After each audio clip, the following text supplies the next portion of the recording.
हमें उत्तर प्रदेश और नए भारत के लिए कैसे सहभागी हम बन सकते हैं, इसमें भी हम सब सहभागी बनकर के अपने जन्म और जीवन दोनों को धन्य कर सकते हैं। आज के अपने भव्य मंदिर में यद्यपि प्रभु तो सर्वव्यापी है और आज के इस कार्यक्रम में उपस्थित सभी महानुभाव, श्रद्धालुजन और उपस्थित बहनों और भाइयों,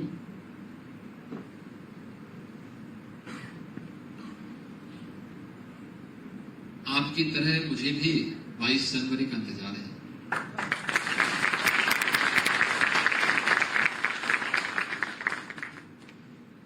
और स्वाभाविक रूप से हम सब उत्तर प्रदेश वासियों का, अयोध्या वासियों की जिम्मेदारी इसमें और भी ज्यादा हो जाती है, क्योंकि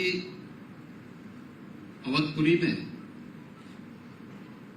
और प्रभु का पुनरागमन हो रहा है अपने भव्य मंदिर में। यद्यपि प्रभु तो सर्वव्यापी है, लेकिन भव्य मंदिर में उनका आगमन अवधपुरी को उस रूप में हमें प्रस्तुत करना है। इसीलिए मध्यकाल में संत तुलसीदास जी ने बहुत अच्छे शब्दों में इस बात को कहा था कि अवधपुरी सोहाई ए भांति प्रभु मिलन आए जनु राती। स्वाभाविक रूप से अवधपुरी उसी मनसा के साथ, जो केवल शब्दों में नहीं, व्यवहारिक धरातल पर भी वह दिखाई दे, इसको लेकर के आदरणीय प्रधानमंत्री जी की मनसा और उनकी भावनाओं के अनुरूप उसको जमीनी धरातल पर उतारने का कार्य पिछले 2-3 वर्षों के अंदर हमारी सरकार ने वहां पर इंफ्रास्ट्रक्चर के जैसे स्वरूप में हम लोगों ने वहां पर करने का प्रयास किया है। क्योंकि हम सब जानते हैं कि पूरे देश को, पूरी दुनिया को, जहां कहीं भी सनातन हिंदू धर्मावलंबी है, भारत का हितैषी है,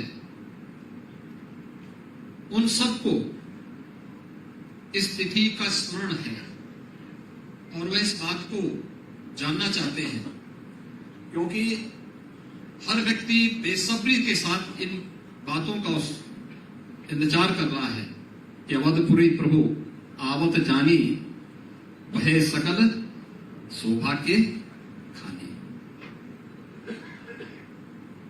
यानी प्रभु का आगमन से ही अयोध्या शोभायमान हो जाए, उस प्रकार से सज जाए, और इसी भाव के साथ हम लोगों ने अयोध्यापुरी के लिए कार्य करना प्रारंभ किया। मेरे लिए अयोध्या का विषय सामान्य विषय नहीं है। जैसे दैनिक जागरण के लिए यह आज का मुद्दा नहीं है। अयोध्या के मुद्दे को लेकर के दैनिक जागरण पर हमले हुए थे। अयोध्या के मुद्दे को लेकर के पत्रकारिता और मीडिया पर हमला हुआ था, और अयोध्या के मुद्दे को लेकर के यह वैसे ही जैसे दैनिक जागरण के लिए नया मुद्दा नहीं है, वैसे ही मेरे लिए नया मुद्दा नहीं है। और मेरा सौभाग्य है कि जब प्रभु राम के उस विग्रह को उनके भव्य मंदिर में विराजमान होने की तिथि नजदीक आ रही है, तो हमारे लिए और भी भावनात्मक क्षण ये बन जाता है, क्योंकि मैं तीसरी पीढ़ी में हूं जो इस आंदोलन के साथ, इस अभियान के साथ प्रत्यक्ष रूप से जुड़ा हुआ है। स्वाभाविक रूप से पहले दिन से इस बारे में मानते थे। आज राष्ट्रीय युवा दिवस है, स्वामी विवेकानंद की पावन जयंती। वैश्विक मंच पर स्वामी विवेकानंद ने भारत को एक पहचान दिलाई। उस कालखंड में जब भारत में एक इस प्रकार की कुंठा निवास कर रही थी कि अब कुछ नहीं हो सकता, क्योंकि 1857 की प्रथम स्वतंत्र समर की उस समय की ब्रिटानिया हुकूमत के द्वारा जो क्रूरता बरती जा रही थी, जिस प्रकार से कहर बरपाया जा रहा था क्रांतिकारियों, और जहां से भी देश की आजादी के लिए आवाज उठी, उन पर जिस प्रकार के अत्याचार हो रहे थे, आम जनमानस के मन में बात आ गई थी कि गुलामी अब हमारी दास्तां इस सदैव के लिए बन चुकी है, या हमारी नियति बन चुकी है। उस कालखंड में स्वामी विवेकानंद का जन्म होता है, और स्वामी विवेकानंद ने उस समय के युवाओं के लिए एक नई प्रेरणा दी थी, भारतवासियों के लिए एक नई प्रेरणा दी थी, उठो, जागो और लक्ष्य की प्राप्ति तक निरंतर प्रयास करो। हम लोग भी इस बात को मानते हैं। अयोध्या में प्रभु तो सर्वव्यापी है, हमें तो निमित्त मात्र बनना है। और अयोध्या का संघर्ष एकमात्र ऐसा संघर्ष है जो 1528 से लेकर के 2019 तक निरंतर चलता रहा। कोई वर्ष नहीं था, कोई दिन ऐसा नहीं था, कोई क्षण ऐसा नहीं था। हम जब भारतीय जनमानस की बात करते हैं, राम के बगैर भारतीय जनमानस की कामना की ही नहीं जा सकती। हमारे घर में कोई मांगलिक कार्यक्रम होता है, कोई नया शिशु आता है, कोई भी धार्मिक कार्यक्रम, सार्वजनिक कार्यक्रम होता है, हम अखंड रामायण का पाठ बिठाते हैं। राम नाम संकीर्तन हमारे घरों में होने लगता है। उठते हैं तो राम का नाम स्मरण करते हैं, जागते हैं राम का नाम स्मरण करते हैं, खेतों में कार्य करते हैं राम का नाम स्मरण करते हैं, व्यवसाय करते हैं राम का नाम स्मरण करते हैं। जीवन का कोई कार्य ऐसा नहीं, जीवन का कोई काम ऐसा नहीं जो राम के बगैर होता हो। और यही नहीं, अंतिम यात्रा भी राम के ही नाम पर निकलती है। दुनिया के अंदर कहीं नहीं होता है, ये केवल भारत के अंदर हुआ है। तो राम जहां पर श्वास श्वास में बसे हो, उन लोगों ने इस गलती को करने का प्रयास किया कि श्वास श्वास में बसे हुए राम को भारतीय जनमानस से अलग करने की कुत्सित प्रयास का हिस्सा बनने का प्रयास, कुत्सित प्रयास किया। आज राम मंदिर का ये स्वरूप दुनिया के अंदर तभी कुशली उस मानवता के लिए एक नया राह है, एक नया रास्ता है। भारत की आस्था का सम्मान हो रहा है। भारतीय जनमानस प्रफुल्लित है, उत्साही है, उमंग से भरा हुआ है। मेरा ये मानना है, हर दुनिया के अंदर, हर देश, जैसे एक व्यक्ति के जीवन में हमने ये मान लिया कि हर व्यक्ति के जीवन में भी उसकी अपनी प्रकृति होती है। कोई बहुत तामसिक होता है, कोई राजसिक होता है, कोई सात्विक प्रवृत्ति का होता है। इनके बीच में भी हो सकता है कि आप आपस में मिलते जुलते भी होंगे, लेकिन व्यक्ति के जीवन में ही नहीं।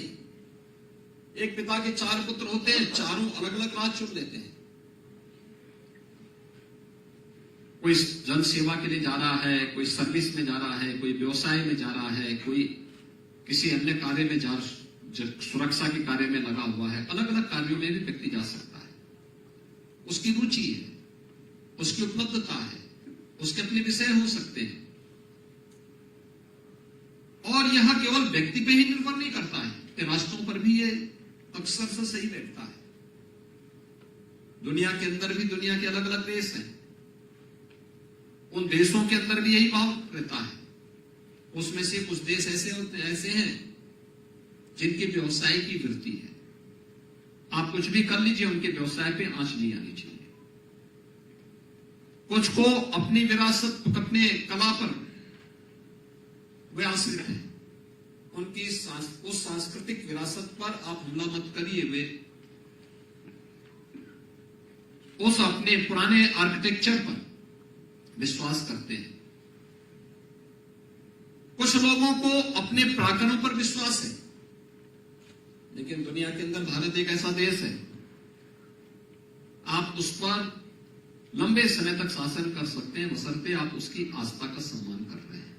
भारतीय आस्था, भारत का नागरिक शासन सत्ता पर निर्भरता उसकी बहुत कम रही है, न्यूनतम रही है।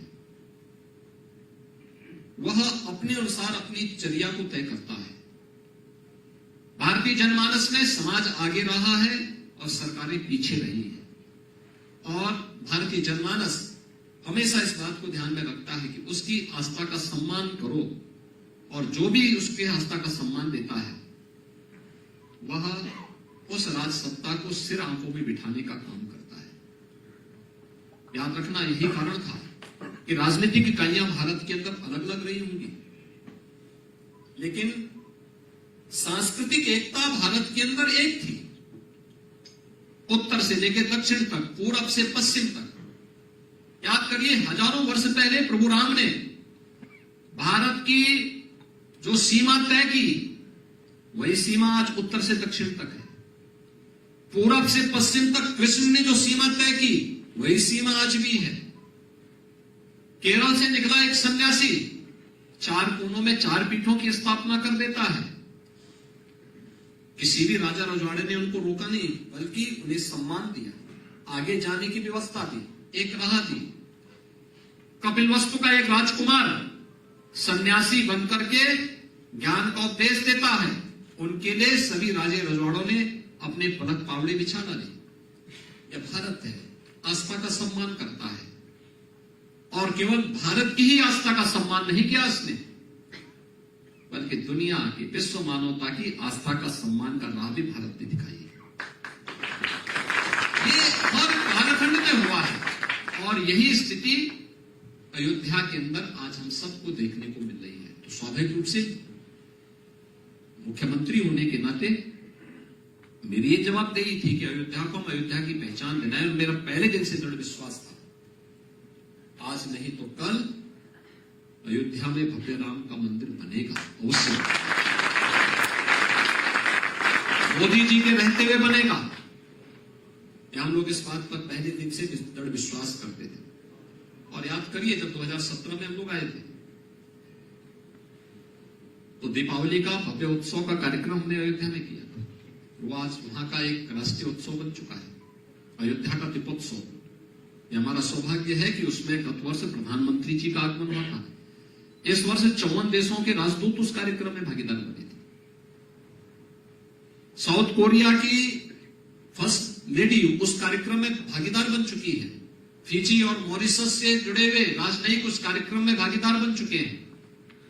यानी अलग अलग वर्ष, अलग अलग देशों के लोगों के साथ ही आज वहां उत्तर प्रदेश का एक बड़ा इवेंट बन चुका है। अयोध्या के दीपोत्सव कार्यक्रम के बारे में जब चर्चा हुई, तो तब अयोध्या में इंफ्रास्ट्रक्चर भी ऐसा नहीं था। लेकिन हमें उस समय भौतिक इंफ्रास्ट्रक्चर नहीं देखना था, उस समय तो आस्था देखनी थी। हमारे अधिकारीगण आए थे, उन्होंने कहा कि हम दीपावली में आपको मिस करने के लिए आना चाहते हैं। मैंने कहा मैं दीपावली में लखनऊ नहीं रह पाऊंगा, क्योंकि मुझे उस ट्राइब्स के बीच में जाकर के वहां कार्यक्रम करने होते हैं। मैं कई वर्षों से वहां जाता हूं, उन्हीं के बीच में जाऊंगा। तो प्रश्न उठा कि फिर क्या होगा। मेरे मन में भी उत्सुकता थी कि भाई मैं वहां तो जाऊंगा ही, लेकिन क्या अयोध्या में कोई कार्यक्रम हो सकता है? क्योंकि दीपावली का उत्सव प्रभु राम के आगमन का उत्सव है। दीपोत्सव के आयोजन को कैसे हम कर सकते हैं? तो मैंने अपनी एक टीम भेजी अयोध्या। मैंने कहा देखो, सर्वे करो क्या होता है, लोगों के मानस में क्या है। सरकार प्रदेश में भी हमारी है, केंद्र में भी है। स्वाभाविक रूप से पूज्य संतों के द्वारा प्रश्न पूछा जाएगा, राम मंदिर का क्या होगा। ये मामला सब जुडिस है, कोर्ट का मामला है, क्या हम समाधान का बताएंगे। लेकिन कार्य करना है तो करना है, हम जवाब देंगे, चुनौती से भागेंगे नहीं। और यही बात सामने आई जब लोगों ने मुझसे पूछा मैंने वहां पे कहा, मैंने कहा कार्य योजना बननी चाहिए, सब कुछ होना चाहिए। मुझसे पूछा गया कि भाई आप दुर्गति कराने जा रहे हैं? मैंने कहा दुर्गति सही चली प्रभु के बहाने कुछ तो होगा भाई, सदगति नहीं तो दुर्गति सही, लेकिन कुछ तो होगा। लेकिन ऐसा तो नहीं कि हम तटस्थ बने हैं। और दीपोत्सव का कार्यक्रम किया, सबने उसको स्वीकार किया, बहुत अच्छा कार्यक्रम था, मीडिया ने उसको हाथों पहला प्रयास।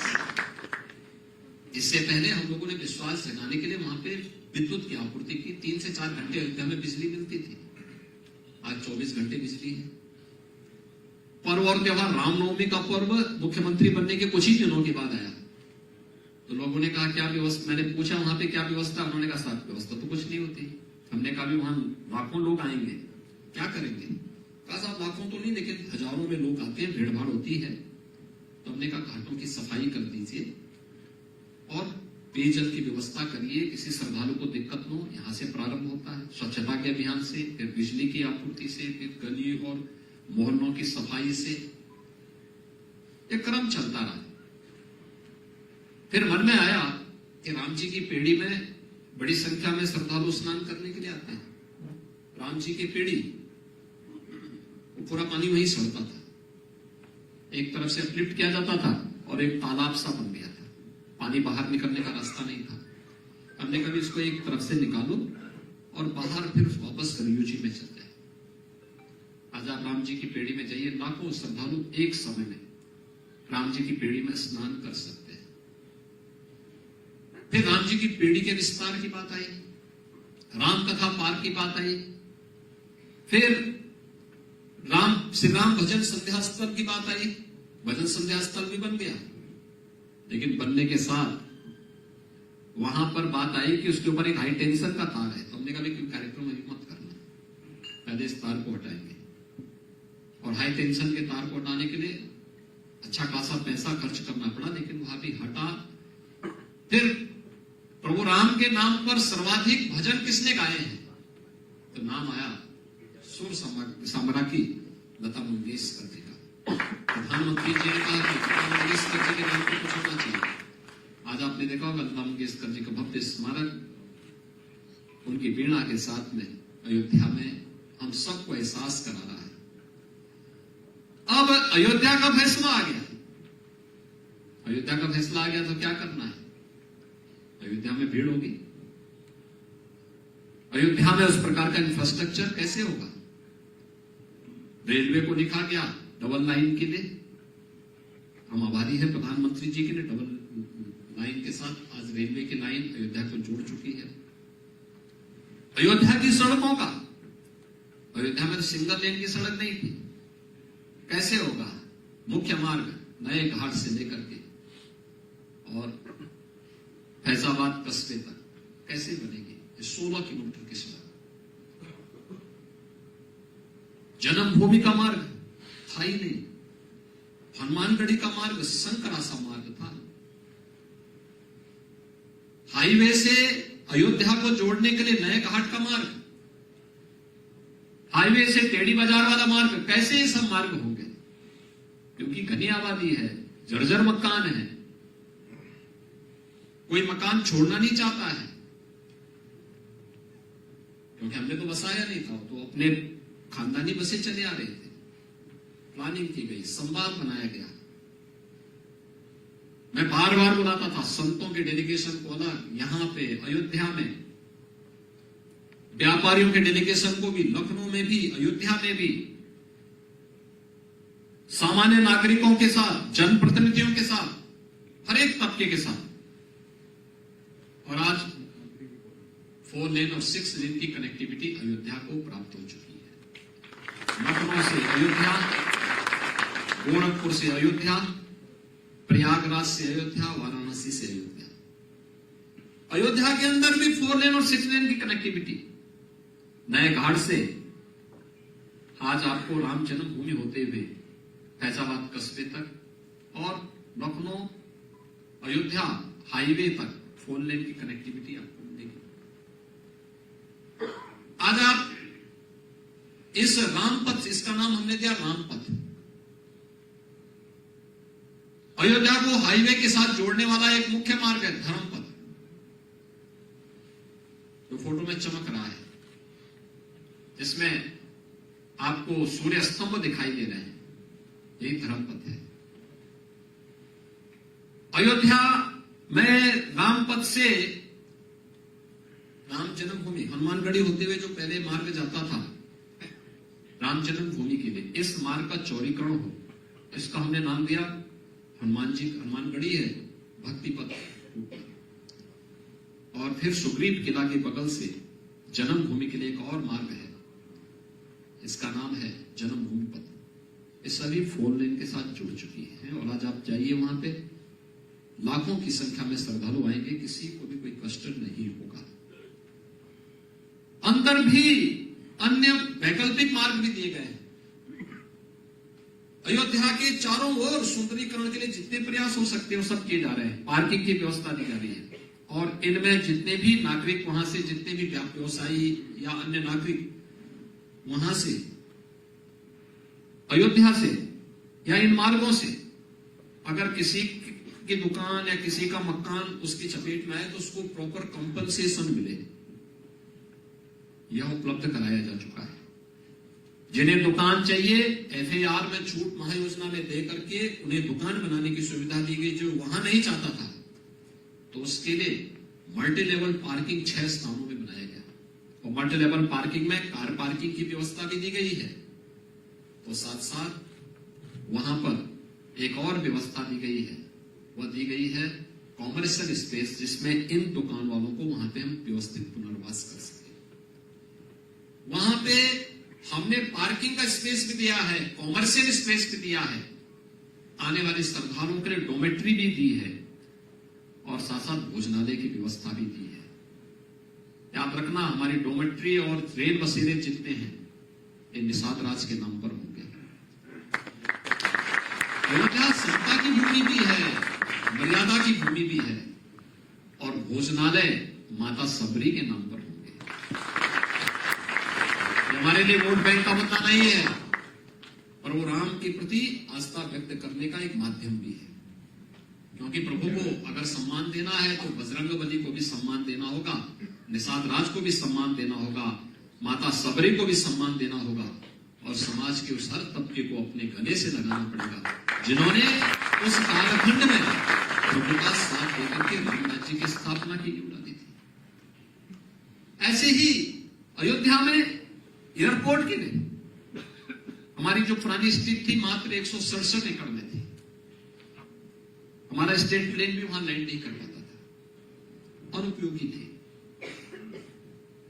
एक समय सीमा के अंदर 821 एकड़ लैंड लेकर के एयरपोर्ट अथॉरिटी को उपलब्ध कराया गया।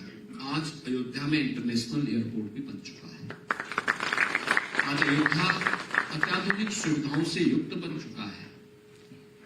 प्रभु ने जहां समाधि ली थी उन स्थलों का भी सुंदरीकरण एक नई अयोध्या के रूप में हम सबको देखने को मिल रहा है। एक नई अयोध्या को हम देश की पहली सोलर सिटी बना रहे हैं। 40 मेगावाट का NTPC की मदद से एक नए सोलर प्रोजेक्ट पर वहां कार्य प्रारंभ हो रहा है। अयोध्या में बहुत कुछ हम लोग यहां पे दोनों सरकारें मिलकर के करने जा रही हैं और अंदर का विकास श्री राम जन्मभूमि तीर्थ क्षेत्र ट्रस्ट मंदिर परिसर के व्यवस्थित विकास को आम जनमानस के सहयोग से कर रही है। ये सभी इसलिए जिससे आस्था का भी सम्मान हो। लाखों करोड़ों लोगों की आस्था को सम्मान मिले ही, लेकिन हम उत्तर प्रदेश के अंदर श्रद्धा और आस्था के साथ साथ टूरिज्म की भी एक इंटरनेशनल डेस्टिनेशन को स्थापित करने में हम लोग सफल हो सके, वह भी हम वहां सफलतापूर्वक आगे बढ़ा रहे हैं। और साथ साथ उत्तर प्रदेश देश की इस आस्था के सम्मान को आगे बढ़ा सके। आज वहां नए नए इंफ्रास्ट्रक्चर आ रहे हैं अयोध्या के नाम पर। आज वहां प्रधानमंत्री जी की प्रेरणा से एक मंदिर म्यूजियम बन रहा है। भारत के अंदर मंदिरों का स्ट्रक्चर कैसे बना है, किस कालखंड में किस प्रकार के मंदिर बने, उसकी विशिष्ट शैली क्या है। कहीं पे नागर शैली होगी, कहीं पे द्रविड़ शैली होगी, कहीं पे कोई और शैली होगी। कैसे बनाए गए थे उस समय के मंदिर, उन सभी के बारे में भी एक मंदिर म्यूजियम के माध्यम से भारत की पुरातन विरासत के बारे में, मंदिर आर्किटेक्चर के बारे में आम जनमानस को देखने सुनने को वहां पे प्राप्त होगा। अयोध्या के लिए बहुत सारे कार्यक्रम सरकार के स्तर पर प्रारंभ हुए। आज वहां पे धर्मशालाओं का भी निर्माण हो रहा है, सरकार के स्तर पर रेल बसेरे भी बनाए जा रहे हैं, होटल भी आ रहे हैं, और आश्चर्य करेंगे 7 स्टार शाकाहारी होटल, विशुद्ध शाकाहारी होटल का निर्माण भी पहली बार दुनिया के अंदर 7 स्टार शाकाहारी होटल अयोध्या के अंदर बना है। यानी ये दिखाता है कि नए भारत का नया उत्तर प्रदेश है, तो नए उत्तर प्रदेश में नई अयोध्या भी हम सबको उस रूप में अपनी ओर आकर्षित कर रही है, जो एक भव्य और दिव्य अयोध्या का दर्शन हम सबको कराएगी। मित्रों, अयोध्या का जो स्वरूप आ रहा है, आंदोलन के दौरान उस समय मीडिया में, प्रिंट मीडिया एकमात्र मीडिया था। उस समय न सोशल मीडिया था, उस समय न विजुअल मीडिया था, और प्रिंट मीडिया में दैनिक जागरण समूह ने आगे बढ़ चढ़ करके इस पूरी समस्या को अपने ऊपर ओन करने का प्रयास किया कि हम इस बढ़ चढ़ करके इस पूरे आंदोलन के साथ बढ़ चढ़ कर भाग लेते।